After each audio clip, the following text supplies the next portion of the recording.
Okay, the first subject is classes and objects in object-oriented programming. It is very important for us to understand the classes and objects because this is the center of the object-oriented world. The main purpose of C++ programming is to add object orientation to the C programming language. Classes are the main feature of C++ for it to support object-oriented programming. Okay, so what is a class? Classes are an expanded concept of data structures. Like data structures, they can contain data members, but they can also contain functions as members. Okay? And they are just a template. What does it mean? Let me explain this to you with an example. Assume that you are going to create an apartment, but not just one. You are going to create hundreds of it, okay? But they all going to have some same features, like they all need to have doors, windows, etc. And you need to design all of the doors, stairways, windows, so on and so forth.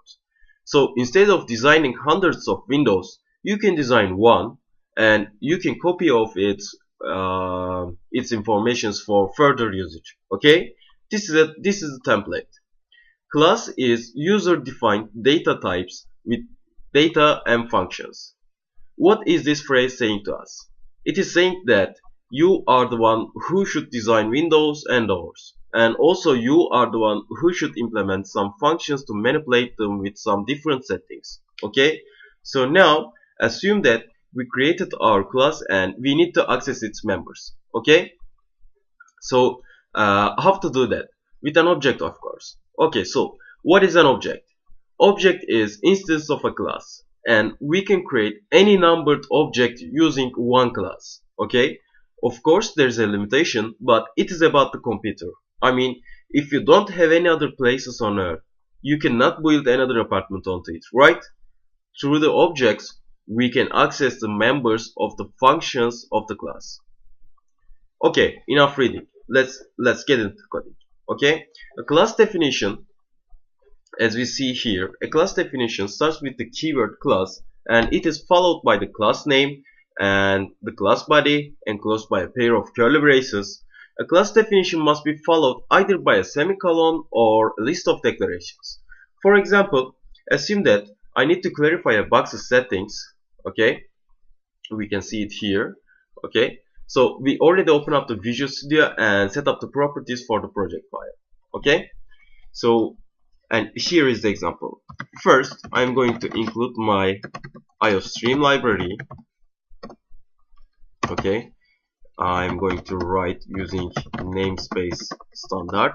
Okay, I'm going to start creating my class.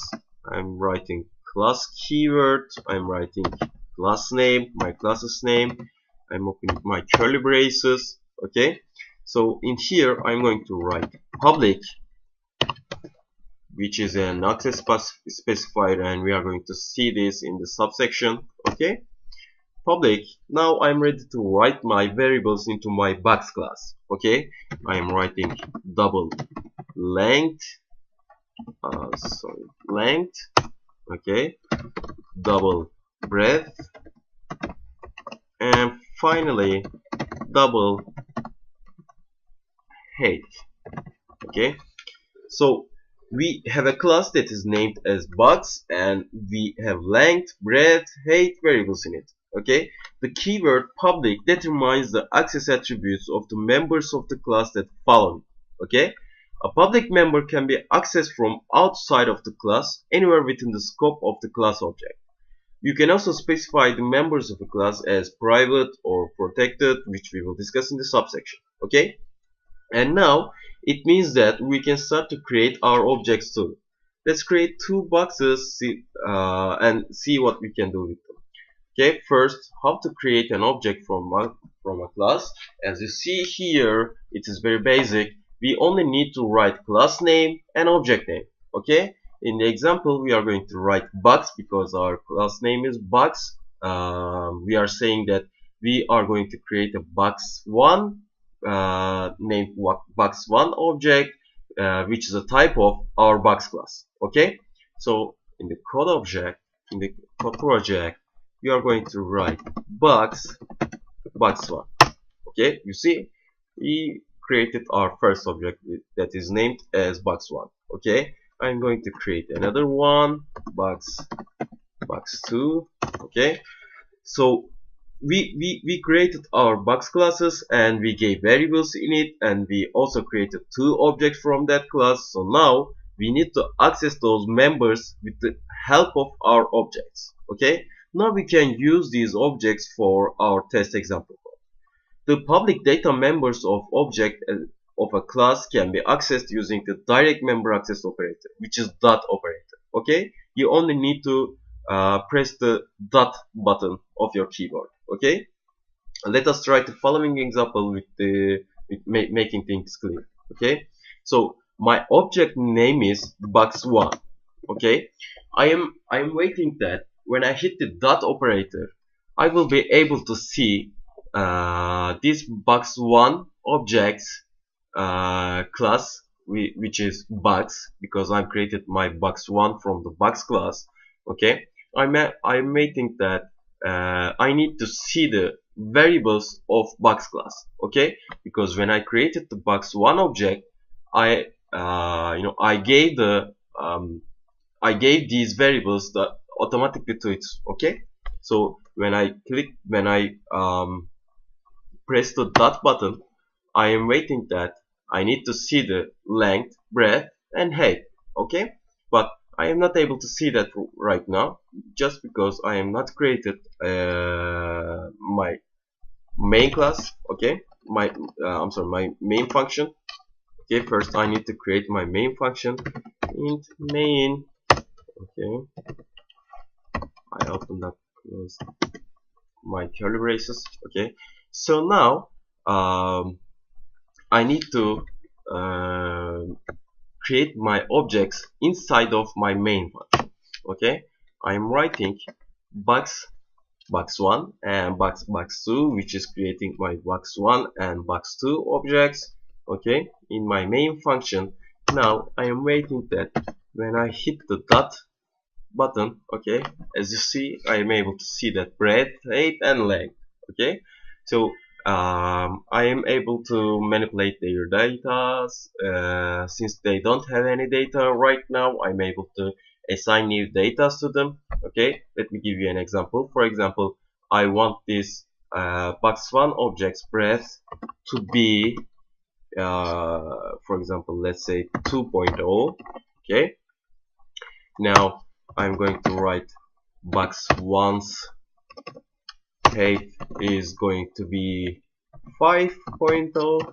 Okay, now I'm writing that box1's length must be the, let's say, 3.0. Okay, so I'm able to see that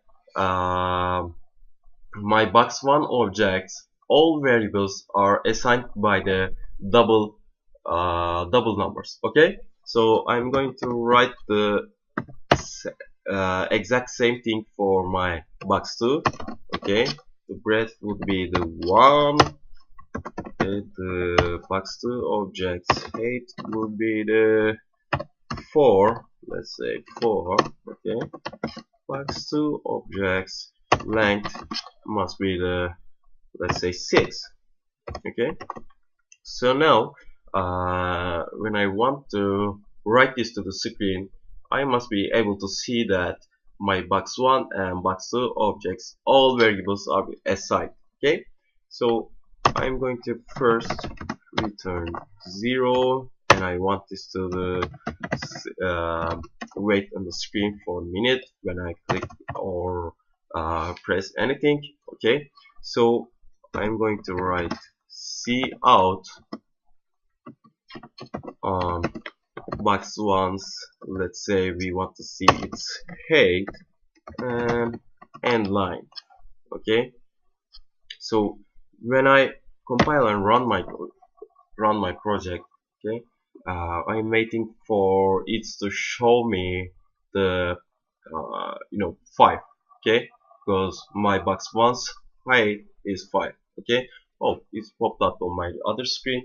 Okay, you see, we are able to see that its height is 5. Okay, so in this section we see what is a class, how to create a class and give variables into it. We saw what is an object, and also we saw how to create an object. As an example, we created a class named box. We gave 3 variables in it, which are breadth, height, and length. Also, we created 2 objects from that class, and also we reached our class's data members with the help of objects that we created from that class. Okay? These are just an example code. So in the next lecture, we are going to see how to use these informations in a real project.